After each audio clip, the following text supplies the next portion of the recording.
अस्सलाम वालेकुम मिलियनेरो, मैं हूं चाय वाला मिलियनेरो। एक सवाल पूछा है मोना फैसल ने कि गोल्ड के फ्यूचर के बारे में कुछ एजुकेट करें भाई।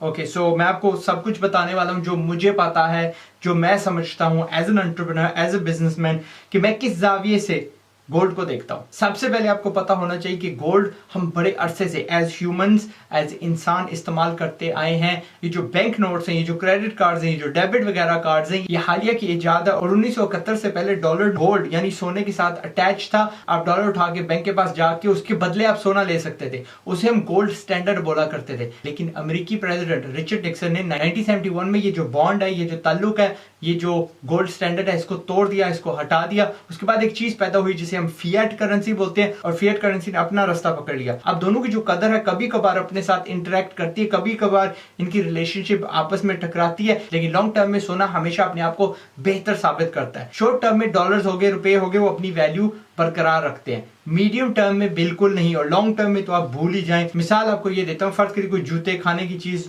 रेस्टोरेंट का बिल, पिछले साल जो आप पैसे जितने देते थे आज भी शायद तकरीबन उतना ही आपका खर्चा आएगा। लेकिन 5 साल पहले आप देख लें, जिसको हम मीडियम टर्म कहेंगे, तो यकीनन 5 साल में काफी हद तक कीमतें बढ़ी हैं। लॉन्ग टर्म आप देख लें 10, 20, 30 साल, तो आपको पता है रुपए की कदर, डॉलर की कदर काफी हद तक गिर चुकी है। जो आप फर्ज करिए 1 लाख रुपए का 30 साल पहले खरीद सकते थे, अब उस चीज को शायद आप सूंघ भी नहीं सकते, आप देख भी नहीं सकते। लेकिन जो चीज आप 30 साल पहले सोने के एवज खरीद सकते थे, लेकिन अब भी तकरीबन उसी सोने की उतनी ही चीज आपको मिलती है। इसीलिए सबसे पहली चीज जो मैं आपको बताऊंगा, मैंने एक लिस्ट सी बनाई हुई है जिसमें मैं आपको चीजें सिखाऊंगा, 10-12 चीजों की है। सबसे पहली ये है कि गोल्ड इज नॉट इन्वेस्टमेंट, कि सोना इन्वेस्टमेंट करने की चीज नहीं है। सोना एक स्टोरेज ऑफ वैल्यू है, यानी अपनी जो कुवत को बरकरार रखने के लिए थोड़ा सा आपका जो पोर्टफोलियो है इसको गोल्ड में रखना पड़ेगा। बिजनेसमैन अपना थोड़ा सा जो पोर्टफोलियो है सोने की शक्ल में रखते हैं। दूसरा पॉइंट भी पहले जैसा ही है, जहां पे वो एक अरसा अपनी वैल्यू कायम रखता है, इसी तरह सोना अपनी जो वैल्यू है वो बरकरार रखता है बुरे वक्त में। जब जी वर्ल्ड इकोनॉमी क्रैश हो रही है, जब जी किसी मुल्क में ना हाइपर इन्फ्लेशन हो रही है,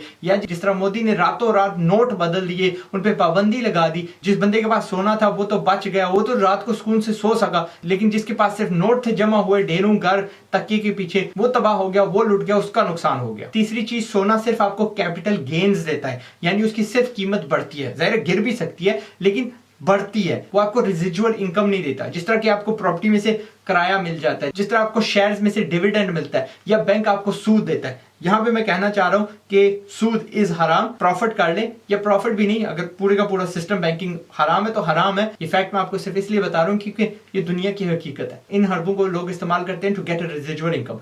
सोना आपको रेजिडुअल इनकम नहीं देता। अगली फैक्ट ये है कि सोना हराम नहीं होता, और हल्की सी आंच पे उसको पिघलाया जा सकता है, उसकी शक्ल बदल के, उसको कुछ बना के, उसमें वैल्यू ऐड करके उसको बेचा जा सकता है प्रॉफिट लगा के। यानी जो काम सनियारे करते हैं, सोना लेते हैं, उस पर कढ़ाई करते हैं, और फिर उस कढ़ाई की मुंह मांगी कीमत लेते हैं, या मार्केट बेस लेते हैं, लेकिन लेते हैं प्रॉफिट सोने से। सोने की अगली खासियत यह है कि सोना आप बाआसानी एक जगह से दूसरी जगह ले जा सकते हैं। खासतौर पे जब हिस्टोरिकली क्राइसिस आती थी, एक मुल्क पे जंग शुरू हो जाती थी, या कोई वबा आ जाती थी, और पूरी पूरी फैमिली को उठा के एक मुल्क से दूसरे मुल्क जाना पड़ता था, तो वो सोना उठा के ले जा सकते थे। छोटे से छोटा सोने का जो सिक्का होता है उसकी भी कीमत लाखों में होती है, यानी पोर्टेबल, प्लस ये लिक्विड होता है, आप कहीं भी बेच सकते हो, किसी को भी बेच सकते हो। अगर आपके पास कोई और चीज है, आप बाजार जाओगे तो शायद आपको वो कीमत ना मिले, शायद उसके खरीदार ना हो, लेकिन सोने की हमेशा एक मार्केट होती है, एक कीमत होती है, और उसके हमेशा खरीदार होते हैं। इसलिए सोना इज कंसिडर्ड लिक्विड एसेट। अगर आज मेरे पास कोई पेंटिंग होती, या मेरे पास कोई डोमेन होता, या मेरे पास कोई और किस्म की चीज होती, मुझे उस चीज का एक खास बायर ढूंढना पड़ता, और अगर मैं एमी मार्केट में लेके जाऊं तो मुझे वो कभी ना कीमत मिलती, इंतहाई घटिया, इंतहाई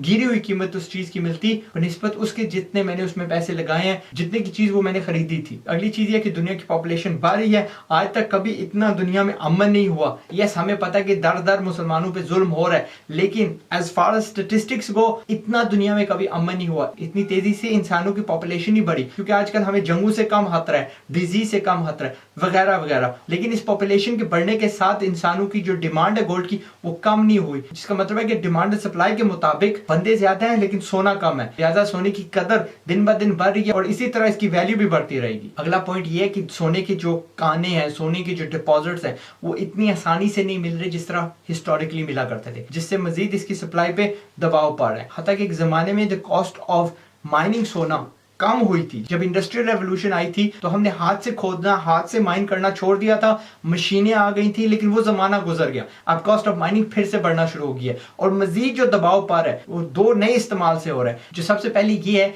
कि लोग बहुत ज्यादा शुगर, बहुत ज्यादा स्वीट चीजें खा रहे हैं, उनके दांत गिर रहे हैं और वो दांत सोने के दांतों से तब्दील किए जा रहे हैं और हर साल डेंटिस्ट कह रहे हैं कि इस प्रोसीजर की डिमांड बढ़ रही है। और दूसरी चीज ये है कि अब हमने सोना इलेक्ट्रॉनिक्स में डालना शुरू कर दिया। पहले इलेक्ट्रॉनिक्स नहीं हुआ करते थे और फर्स्ट वर्ल्ड कंट्रीज में रिवाज ये है कि जब एक इलेक्ट्रॉनिक टूट जाता है, खराब हो जाता है, उसको ठीक नहीं किया जाता, मुरम्मत नहीं किया जाता, सीधा बिन में फेंक दिया जाता है, जिसकी वजह से इतना ढेरों सोना सीन से ही गायब हो रहा है। काफी हद तक ये रिकवर नहीं किया जाता। लोग मुर्दों को वैसे ही दफना देते हैं और जो इलेक्ट्रॉनिक्स है वो वेस्ट साइड पे जमीन अंदोज हो जाते हैं। आखिरी जो चंद पॉइंट्स हैं वो ये है कि अगर आपको सोना लेना है, अगर आप नहीं चाहते कि आपने ढेर लगाना है गार नोटों का, क्योंकि नोट भी पुराने हो सकते हैं, कल को पुराने नोटों ने दुकानों पे भी नहीं चलना और वो सरदर्दी बन जाती है, उनको तब्दील करवाना जवाबदारी बन जाती है कि आप इतने ज्यादा नोट कहां से लेके आए हैं, कब के रखे हुए हैं, वगैरह वगैरह। तो जब आप सोना लेने जाएं, आपने ज्वेलरी नहीं लेनी, ऐसा कोई आइटम नहीं लेना जिसपे कढ़ाई हो, क्योंकि तब आप सोने की भी कीमत दे रहे हैं और कढ़ाई की भी कीमत दे रहे हैं। और जब भी आप बेचने के लिए गए तो कढ़ाई वाली जितनी भी कीमत है वो इमीडिएटली माइनस हो जाएगी, आपको नुकसान होगा। आपने सिंपल से सिक्के या जिन्हें बिस्किट बोला जाता है वो लेने हैं। और ऑन टॉप आपको याद रखना है कि इस सोने पे हर साल आपको 2.5% ज़कात देनी पड़ेगी। But this is still better than the inflation जो पाकिस्तान की हो रही है। 2.5% आपको ज़कात देनी पड़ेगी। हाँ, उसकी कीमत ऊपर जाए या नीचे, लेकिन ये मुझे फिर भी ना एक बेहतर ऑप्शन लगता है, क्योंकि पाकिस्तान की एनुअल इन्फ्लेशन रेट तकरीबन 4% है, तो आप फिर भी थोड़े बहुत फायदे में रहते हो। लेकिन यहाँ पे जो खेल का नाम है वो ये है डिवर्सिफिकेशन। आपने अपने सारे अंडे एक ही टोकरी में नहीं डाल देने, थोड़ा बहुत ये, थोड़ा बहुत वो आपके पास होना चाहिए। चल नहीं है, इट्स फाइनेंशियल चैनल, आपको वो मैं चीजें बता रहा हूँ जो आपको स्कूल में, कॉलेज में या आपके बड़ों ने आपको नहीं समझानी। खैर, मैं हूं आजाद चाय वाला, जितना कुछ मुझे आता है या जो मेरा रवैया टुवर्ड्स सोना मैंने आपके साथ शेयर कर दिया। I hope you have been educated. Thank you for watching. अगले वीडियो तक अपना ख्याल रखिएगा। मैं हूं आजाद चाय वाला। अस्सलाम वालेकुम।